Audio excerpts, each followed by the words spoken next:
Hello, it's time for more Overwatch League news. It's going to be super interesting because we have 3 transfers to talk about, 2 at the Boston Uprising, 1 at London Spitfire. I know it's been a couple of days since the last video. There's been a lot going on with Illusion, and so this weekend's been super chock-a-block. If you missed it, well, there was the show match between Illusion Z and ATP's Dorian Squad. I do wish you would go and take a look at that if you are wanting to. It is on the Illusion Gaming Overwatch channel, YouTube channel thing. That's in the link in the video description. I got there in the end. Illusion said I won't spoil anything before I said it. It was casted by me. Anyway, we're going to get into this. So we have 2 incomers to the Boston Uprising. This happened last week, actually. So first of all, it's Faith. Faith coming in from WGS Phoenix. Faith is a main support. This is the main support we've been missing for the Boston Uprising since this off-season began. We haven't seen a main support there. They just kind of left that role unfilled until now. It's going to be Faith. It's going to be alongside Myunbong. I think that's a pretty decent support line. I'm not going to lie. I like that support line. And I think it would be middle of the pack. But it depends on how good the coaching and the management is at Boston. Because that's always something we take into account. And we don't trust. So yeah, we never know with Boston, but these 2 signings I like them. I like them a lot, because the second signing is Valentine. He comes in from WGS Phoenix as well. He's only just going to turn 18 before the league starts. In fact, he turns 18 in a couple of days, 14th of February, Valentine's Day, Valentine. And so he's had a great run at WGS Phoenix, Korean Contenders winner once again. He's a flexed EPS, which means the Boston Uprising are not going to be reliant on Color Hex, which is going to be a massive relief to a lot of people, I'm sure. So I think this is what Boston have settled on now. I was expecting when I saw them sign Laurie as their head coach coming in from WGS Phoenix, I thought they'd bring in a lot of WGS Phoenix talent. They now have 3 of them. That's Faith, Valentine, but also I'm 37 was on that roster as well, although he was on loan from the Uprising Academy. So there's a lot of influence from that. The weird one is this.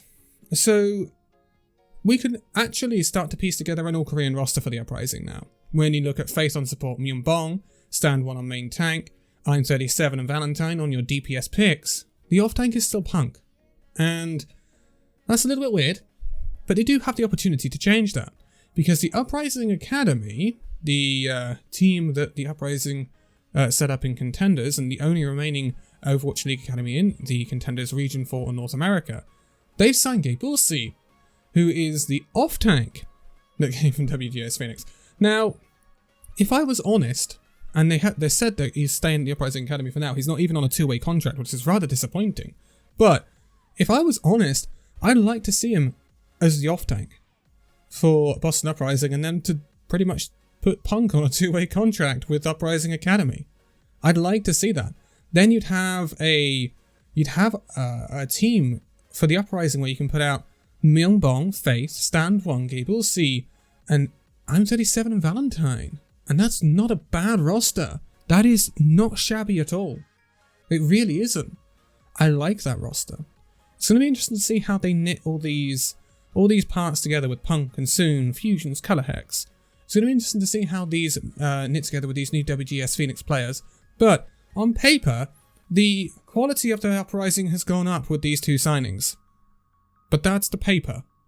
And a lot of the time, teams don't always do what happens on paper. They don't go according to plan. Sometimes they do much better than you would expect. Sometimes they do much worse than you would expect. So it's not easy to predict at times, and this is going to be a season that is going to be incredibly hard to predict with all these roster changes. But the Boston Uprising with these signings have improved, and it'll be interesting to see how the coaches and the management of the Uprising, which can be shaky at times, actually if they can get any value out of these 2. But that is going to be it for the Boston Uprising. We're going to move on to the London Spitfire now. So the Spitfire have made a move. I mean, we thought the Spitfire were done with their moves for 2021, but they've seen a little opportunity in the market, and this has become a thing because of what happened at the Valiant. Now, obviously, the Valiant Immortals dropped the entire roster, coaching and players alike, meaning that there is quite a bit of talent out of that old Valiant roster on the market right now. And a lot of them are scrambling to find teams in a very limited time window right now. And one of them, the first one of them, has done just that. He's found a lovely home at the London Spitfire. Yes, this is Shax, the Danish hitscan DPS player that did so well for Los Angeles Valiant last year, actually. Shax has got that lethal tracer in him. He's a great hitscan player, Shax. And he was one of the shining lights on the Los Angeles Valiant last season alongside KSP, or now known as Kai. So I think when we look at the London Spitfire roster, we saw some issues, right? So Blase in the league, at least, has not lived up to much in previous seasons alongside, the Houston Outlaws and Boston Uprising. So he really hasn't lived up to much. Hybrid coming into this is their DPS hit scan. And although Hybrid is a great player, he doesn't have any Overwatch League experience. So it is possible that he flops quite hard. And therefore, it would be a big problem for the Spitfire. Sparker, who is another DPS player for the Spitfire, he's underage. So he can't play at the start of the season. And they didn't end up picking up anyone else. So it left the Spitfire with Hybrid and Blase as their DPS line to start the season. And it was not very flexible. And it was not massively comforting to look at the Spitfire's DPS line and say, yes, that's going to be okay, that's going to do them good, when we looked at Blase and Hybrid alone. But today, or yesterday, they add Shax. So that has deepened their DPS pool quite massively. And this is because Hybrid has a unique pick out of all of the London Spitfire players. Hybrid is an Echo player, and has, from what I've heard, quite a good Echo in his back pocket. So, if we're going to see a similar meta to what we're in now, and we have to take into account we're heading to the middle of February, and the Overwatch League kicks off in April. So, if we still are seeing Echo quite powerful, then we are likely to see some form of Echo and hit scan. Most likely. Therefore, it was a problem for Spitfire because Hybrid was both their hit scan player and their Echo player, on paper anyway, going into the season with Sparker ineligible. That, however, now is not the case. They have an Echo player, and they also have a very capable hit scan player to go alongside him in Shax. So this makes London more versatile and more powerful, in my opinion. It rounds out the DPS line of the Spitfire much better than what we had seen before. I still would like to have seen Danad promoted, and Danad is now looking for a team in Contenders, which is evident that he obviously failed a tryout for the Spitfire, which is very interesting, coming from the British Hurricane, the only person not to make it. However, when Sparker comes in, what does this mean for him going up against Shax? Double hit scan meta for the London Spitfire could be quite powerful. And it will be interesting. I think this limits Blase's playtime to more of those Doomfist Genji picks.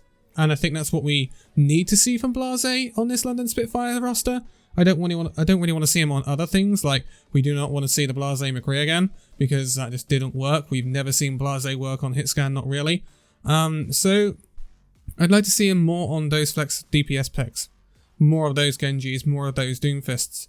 And I think that allows Blase to be much more specialized with what he's in, and Shax can come in for that more tracery role and even the longer range hit scan if needed, but I think that's going to be more Hybrids, more his forte. I think this is a very good pickup for the London Spitfire. It also shows their willingness to splash a little bit of cash, because Shax is going to be, I think Nuki said, arguably the best player on the roster right now.